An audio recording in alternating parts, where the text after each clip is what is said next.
दुर्गम खेडेगावातून मुंबईसारख्या ठिकाणी वास्तव्य करतात आणि आपण प्रत्येक क्षेत्रात, सामाजिक क्षेत्र असो, क्रीडा क्षेत्र असो, कला क्षेत्र असो, प्रत्येक क्षेत्रात काम करतात. राजकीय क्षेत्रात सुद्धा आपलं योगदान आहे. परंतु जे आपले स्वप्न असतं ते कुणाच्या माध्यमातून पूर्ण होतं, त्याबद्दल आपलं काय मनोगत आहे?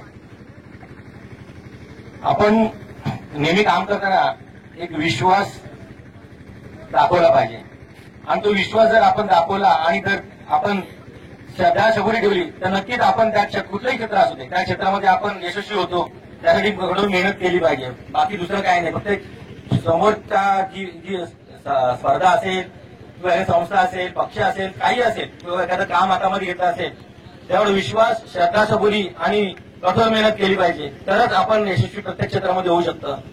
आपण मुंबईमध्ये मागच्याच पंधरवड्यामध्ये एक कार्यक्रम सादर केला शैक्षणिक क्षेत्रासाठी आणि सामाजिक क्षेत्रासाठी. त्या कामामध्ये आपल्या सहकार्यांचं आणि आपल्या सर्वांचं जे योगदान होतं ते 100% होतं.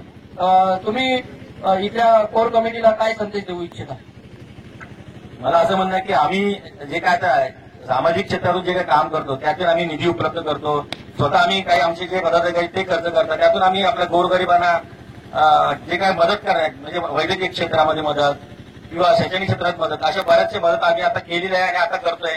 जसं आम्ही काढापेमध्ये जे एक मुलगा कॅन्सरग्रस्त आहे तर त्याला आम्ही या पुढच्या आठवड्यामध्ये त्याला आम्ही एक आर्थिक भरीव निधी देतोय, एक आर्थिक निधी देतोय. तसं केळगण ते एक वयोवृद्ध नागरिक आहेत आपल्या सुरतमध्ये, त्यांना पण म्हणजे वारीस वगैरे नाहीये, त्यांना सतत डॉक्टरकडे जावं लागतं. त्यांना जे काही खर्च आहे डायलिसिसवर ते आहेत.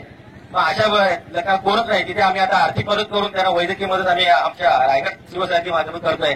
अशा बऱ्याचशा गोष्टी आम्ही करतोय आणि मला वाटतं तुम्ही यातून क्रीडा क्षेत्रामध्ये जर मुलांना पुढे येत आहेत पण त्याच्याबरोबर सामाजिक बांधिलकीची ती शिकवण तुम्ही या एमपीमधून द्या अशी मी तुम्हाला एक संदेश देतो.